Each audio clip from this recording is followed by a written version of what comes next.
ala rasulil karim hamidan wa musalliyan wa musalliman amma ba'du.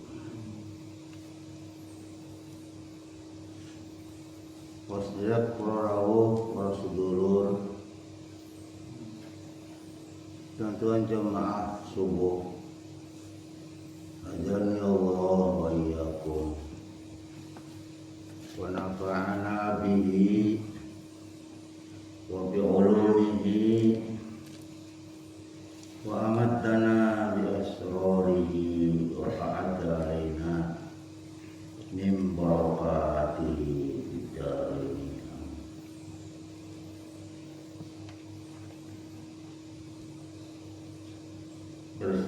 Berbahagia, bersyukur kepada Allah, kita merasakan nikmat anggone ibadah, bisa mendirikan salat subuh kanthi berjamaah. Mudah-mudahan Allah Subhanahu wa taala senantiasa kepada kita memberikan taufik dan hidayah, serta Allah Subhanahu wa taala menuangkan hidayahnya berupa nur kepada kolbu kita, sebagaimana Allah Subhanahu wa taala menuangi dunia semesta dengan didatangkan nur syamsi matahari. Jemaah sekalian yang berbahagia, salawat salam semoga senantiasa Allah limpah curahkan kepada Nabi Agung baginda Muhammad sallallahu alaihi wasallam, sahabatnya dan para sahabat sekalian. Taklim kita berlanjut memanfaatkan waktu yang singkat, karena waktu itu akan berlalu. Kita beramal soleh ataupun diam, maka umur kita akan tersisa, akan tersita, akan habis. Maka daripada itu kita sudah punya tekad, punya azam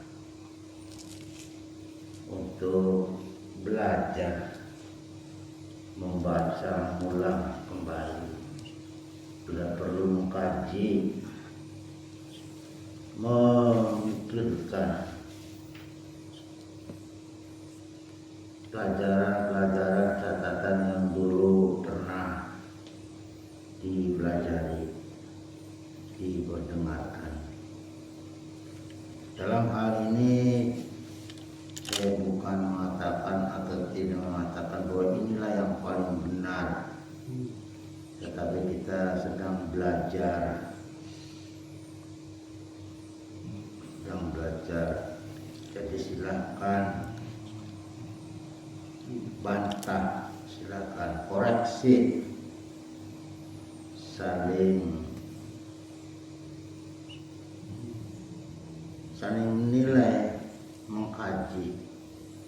Mudah-mudahan yang kita dengar, kita perdengarkan itu baik dan benar dan sudah kita amalkan. Bismillahirrahmanirrahim. Pagi hari ini berangkat dari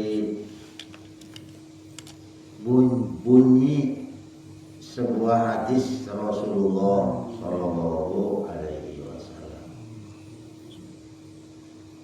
yang barangkali hadis ini sudah sering sama-sama kita baca,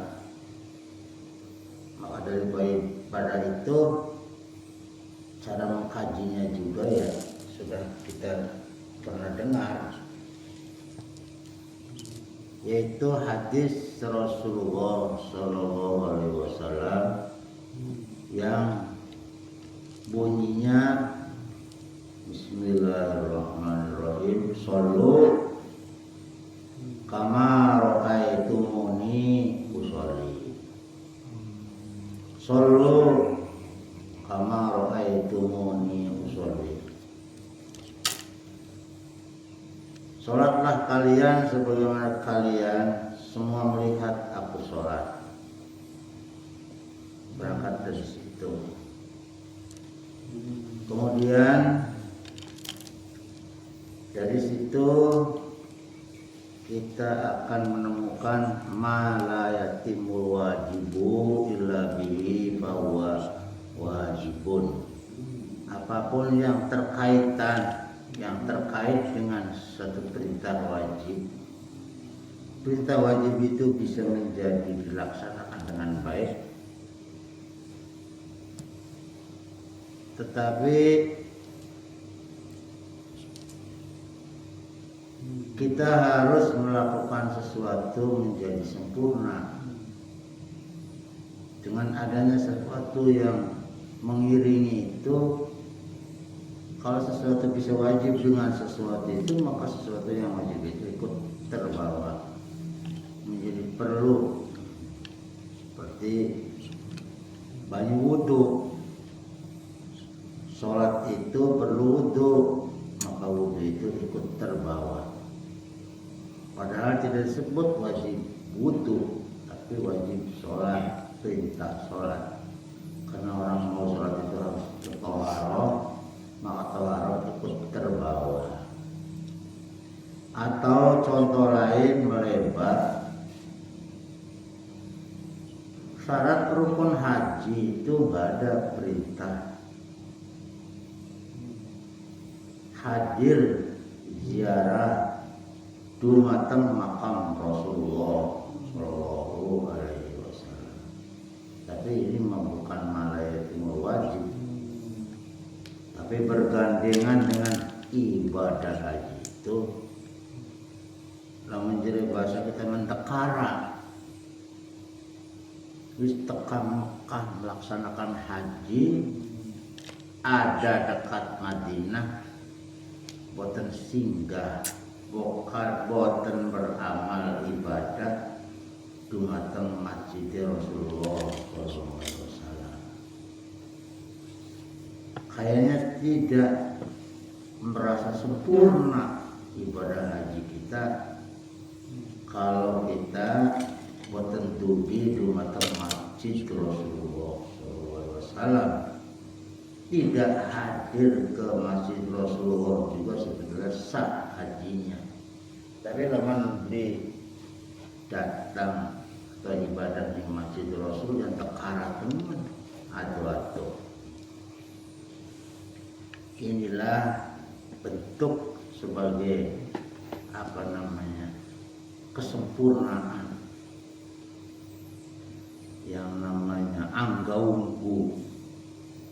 Yang kita kenal ibadah, kenal Allah itu, haji itu ya sebab Rasulullah SAW. Walaupun Rasulullah sudah meninggal, nekara kalau tidak hadir datang Masjidin Nabawi. Kemudian berangkat lagi dari suatu pemikiran kajian hadis Rasulullah SAW, antak budallaha ka'annaka tarahu fa in lam takun tarahu fa innahu yaraka. Anggone kula ibadah karo Gusti Allah, kita harus mengenal level ihsan. Setelah kita kenal iman dan Islam, yaitu ihsan. Ihsan itu anta budallah, ing yenta ibadah sapa sira karo Gusti Allah, ka'annaka kayak seperti atau seolah-olah atau seakan-akan engkau ikut taro ningali sapa sira ing Gusti Allah. Hendaknya engkau beribadah menghadap Allah Subhanahu wa taala seakan-akan engkau melihat Allah Subhanahu wa taala. Hudurul qalbi ma Allah, paling tidak rukun salat itu merasa hadir bersama Allah Subhanahu wa taala, hatinya kaannaka kaya teman satu sira tarahu ningali sapa sira ing Gusti Allah Subhanahu wa taala. Fa ilam takun tarahu, maka lamun sira orang mampu merasa seakan memandang Allah Subhanahu wa taala, fa innahu yaraka, maka teman satu Gusti Allah memandang mengawasi kita. Itu barangkali level ihsan harus dipakai sebagai rukun qalbi dalam sholat.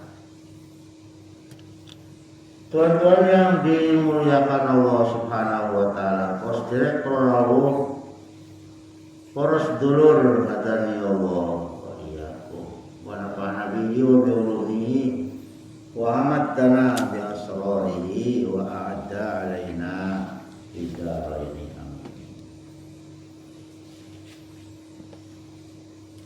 Insyaallah kalau kita punya sifat tolak, rasa ingin tahu, salah satu sifatnya orang yang beriman dan bertakwa diberi oleh Allah sifat tolak, rasa penasaran, ingin tahu lebih luas, ingin tahu lebih dalam, supaya kita ingin lebih mantap. Bagaimana?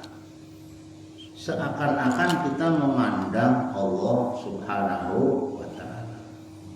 Barangkali berangkat dari situ kajian pagi ini. Maka tuan-tuan yang berbahagia, melangkah ke situ kita berdoa kepada Allah. Ya Allah, Engkau pelindung diriku. Doanya begitu. Engkau adalah pelindung diriku. Maka hadapkanlah diriku ini bagi wajahmu, dengan wajahmu untuk wajahmu. Ya Allah, Engkau pelindung dari ya Engkau, ya Allah, Engkau pelindung diriku.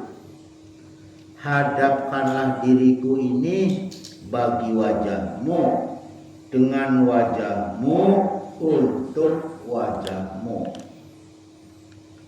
Berangkat dari situ. Ulama al-arif billah, ulama yang rosih, yang tajam ilmu pengetahuan dan pemahamannya dalam ilmunya, menjelaskan bahwa ada tiga syarat yang dapat memandang wajah Allah Subhanahu wa ta'ala. Itu tiga syaratnya. Yang pertama, melihat wajah Allah haruslah dengan hati nurani. Hati nurani itu adalah hati yang dituangi Allah dengan nur iman, yang dipenuhi, dikebek-kebeki dengan nur keimanan. Itu pertama. Dengan hati nurani, bi'ainil basirah, bukan dengan bi'ainir roksi, memandang bukan dengan mata kepala, tetapi dengan ainul basirah, dengan hati nurani. Hati nurani itu pun dimaksud adalah hati yang telah dituangi penuh oleh Allah limpahan dari hadrat Allah Subhanahu wa taala, nur iman pertama. Jadi tidak bisa melihat dengan sembarang. Yang kedua, syarat dapat memandang wajah Allah itu adalah dengan menemui wajah Allah harus dengan bersikap la haula wala quwwata illa billahil aliyyil azim. Benar-benar terasa diri kita dengan rasa tak berdaya dan dengan rasa tak punya upaya apa-apa kecuali dengan daya dan upaya Allah Subhanahu wa ta'ala. Atau sudah fana, sudah tidak punya kemampuan lagi, yang barangkali oleh banyak orang masih menggunakan ego, mengakui kemampuan dari dirinya, nggak bisa memandang wajah Allah dengan menggunakan kemampuan diri, tapi dengan menggunakan daya dan upaya kekuatan yang dilimpahkan Allah Subhanahu wa ta'ala kepada dirinya. Dan dirinya sudah menerima limpahan rahmat Allah itu dengan qalbun nurani, hati yang dituangi oleh Allah dengan nur iman. Ketiga, orang yang dapat memandang wajah Allah itu adalah orang yang dekat kepada Allah, al-qurbah.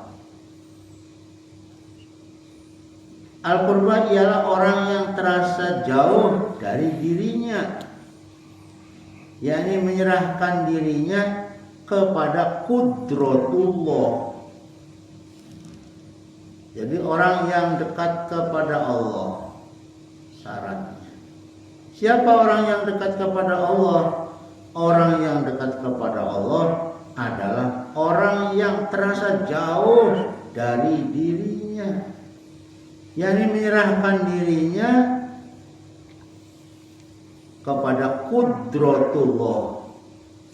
Diri sebagai kerangka yang tak berdaya, nggak bisa obat tolah, nggak bisa obah musik, nggak bisa gerak apa-apa, tak punya kemampuan sama sekali, hanya dengan berhimpun dan beserta dengan rahmat Allah Subhanahu wa ta'ala dan berhimpun dengan jamalullah, keindahan Allah Subhanahu wa ta'ala.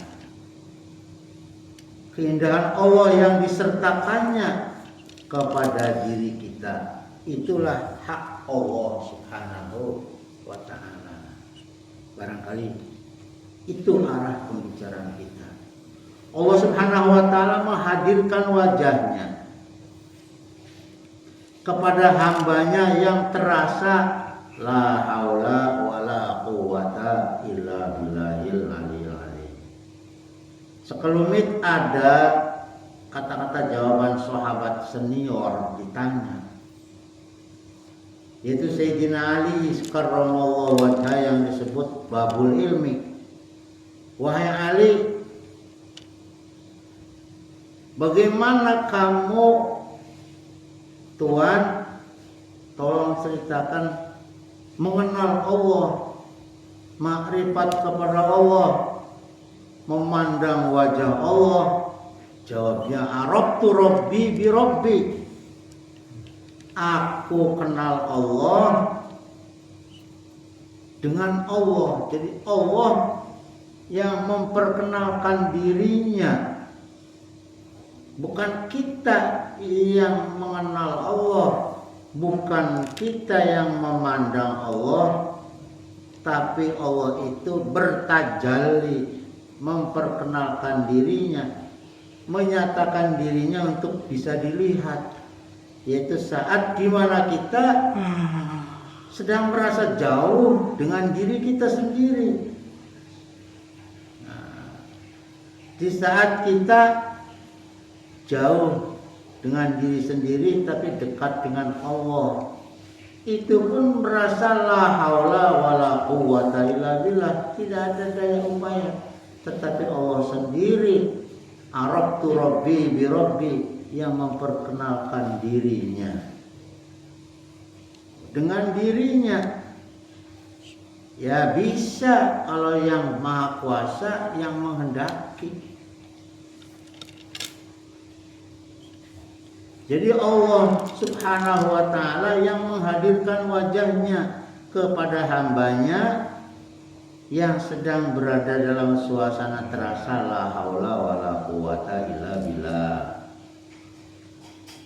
Rasulullah SAW sampai ke hadirat Allah dengan bersikap dengan sikap kehambaan.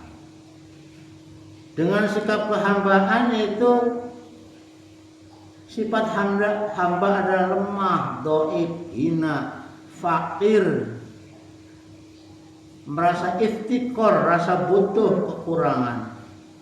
Sedangkan Allah yang punya istighna, rasa berkecukupan. Maka dengan sifat kehambaan tersebut sangat mudah menggabungkan diri kita kepada Allah. Hamba yang lemah bergantung kepada kekuatan Allah.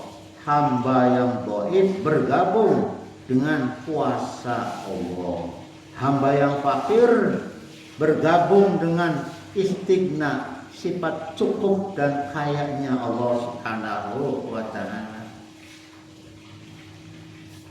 Maka tambahan Allah Subhanahu wa ta'ala dengan sifat-sifat kamalatnya, sifat sempurnanya, istighnanya, hamba yang serba kekurangan itu bergabung dengan kamalatullah, dengan sifat sempurna Allah. Allah melengkapi bagi jasad kita dengan disertainya rahmat. Contoh lain, Nabi Muhammad menjalani Isra Mi'raj itu bukan kerjet atau gerak atau kemampuan Muhammad, tapi Allah yang menarik, yang menyengaja mendatangkan Muhammad dipanggil kehadirat Allah Subhanahu wa ta'ala. Subhanalladzi asra bi abdihi lailam minal masjidil haram ilal masjidil aqsa alladzi barakna haulahu linuriyahu min ayatina. Padahal Nabi Muhammad seorang rasul, seorang nabi, ahli ibadah,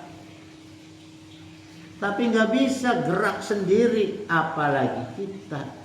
Itu digerakkan, dipanggil oleh Allah Subhanahu wa ta'ala. Ibaratnya itu disedot, ada magnet yang menarik untuk bisa hadir ke hadirat Allah Subhanahu wa ta'ala. Kan ada istilah, barang siapa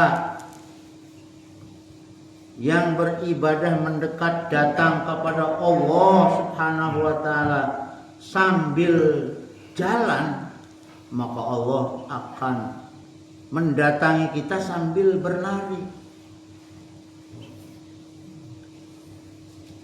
Begitu, salah satunya begitu. Jadi kalau yang menghendaki Tuhan nggak ada yang sulit,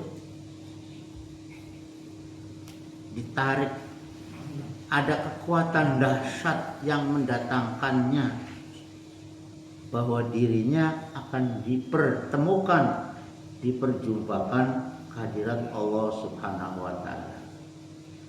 Lalu selanjutnya pertemuan kepada wajah Allah di dunia ini adalah tujuan yang akhirnya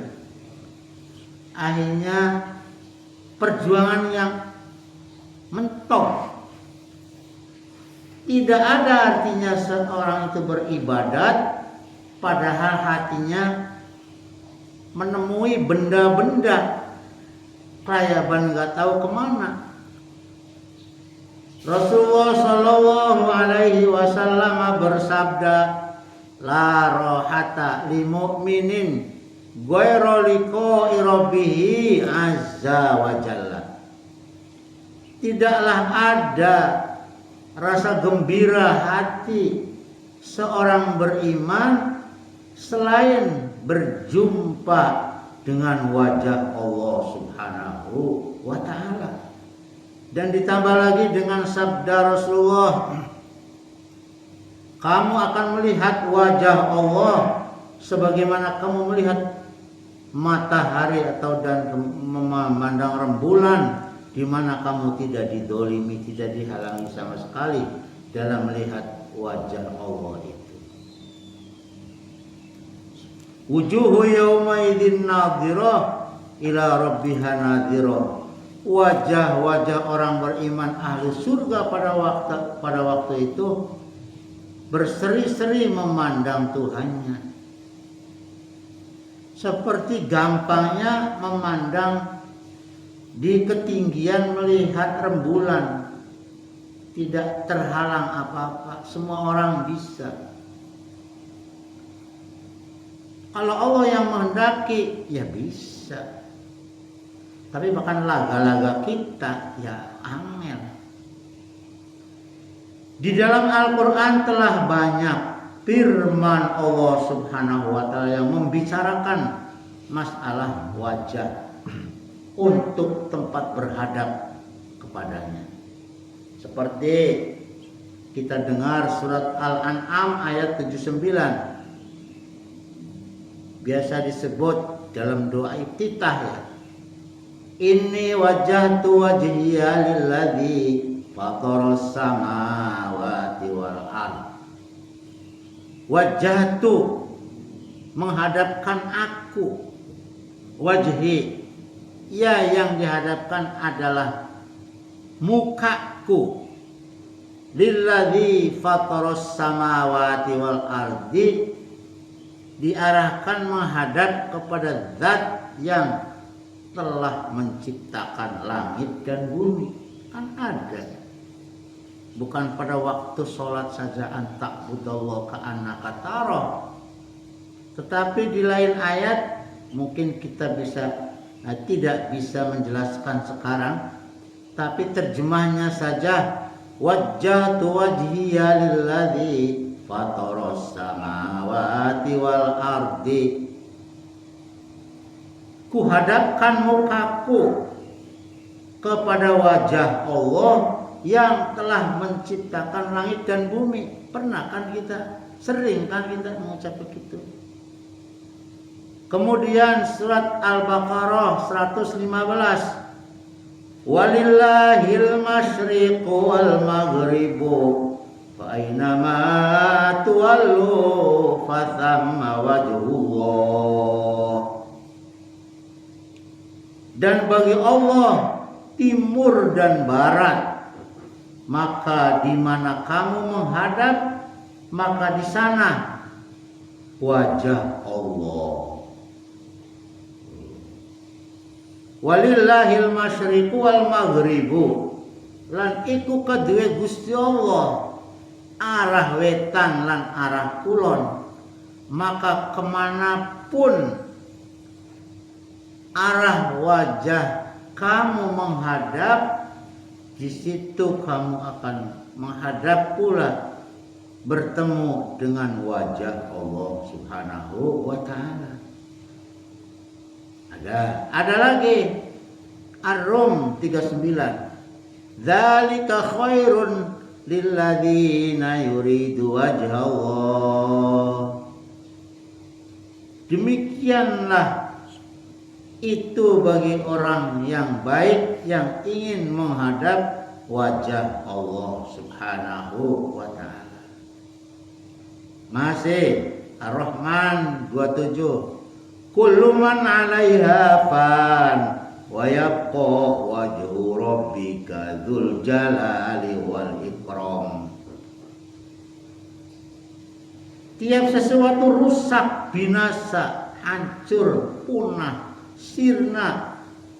Yang kekal hanya adalah wajah Allah, wajah Tuhanmu yang maha tinggi dan maha mulia.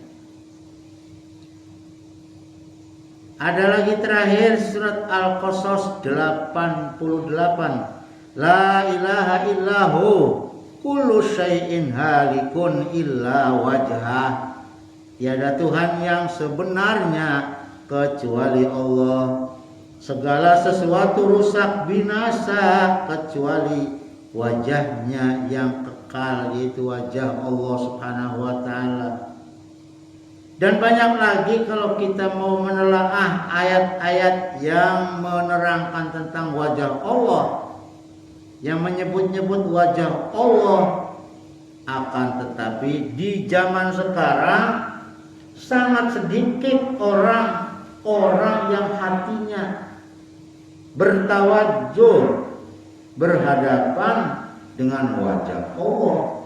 Karena itu haruslah didahulukan, kita pelajari, kita hayati, kita tafakuri, didahulukan bagaimana agar membersihkan hati dari najis syirik.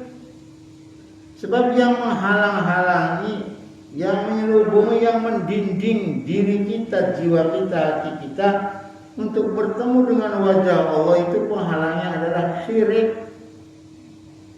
Yang jadi penghalang adalah akibat adanya gangguan-gangguan syaitonia, gangguan-gangguan hubbud dunia, gangguan-gangguan dahsyatnya sengatan syahwat. Insya Allah selamat kalau kita bisa menghadapi penghalang-penghalang itu dari kekufuran. Mungkin syarat utama kita adalah bitauhidi, dengan tauhid, dengan mengestokakan Gusti Allah. Jadi penghalang yang berat adalah kekufuran, kesyirikan. Maka marilah kita dengan penuh sangat harap agar supaya kita dapat berdiri dalam ibadah itu di dalam mauqif, tempat menunggu untuk memandang wajah Allah Subhanahu wa ta'ala. Serta sambunglah segala sesuatu itu yang masih berupa benda itu kepada Allah Subhanahu wa ta'ala. Siapa yang menciptakannya? Nah, inilah kajian kita pada pagi hari ini. Kalau Allah yang menghendaki, innama amru idza arada syai'an ayyaqula lahu kun fayakun. Jadi nurani kita kudu diperbaiki dulu, diservis dulu. Apabila kita bersiap untuk berdiri menghadap Allah Subhanahu wa ta'ala. Barangkali itulah pagi hari kita ini yang berbahagia, berangkat dari pemikiran, dari satu pengertian seperti itu. Mudah-mudahan apa yang kita bicarakan itu tidak merasa saya yang paling benar, tapi kita siap koreksi. Mangga, ayo Pak, benar-benar ayo kita saling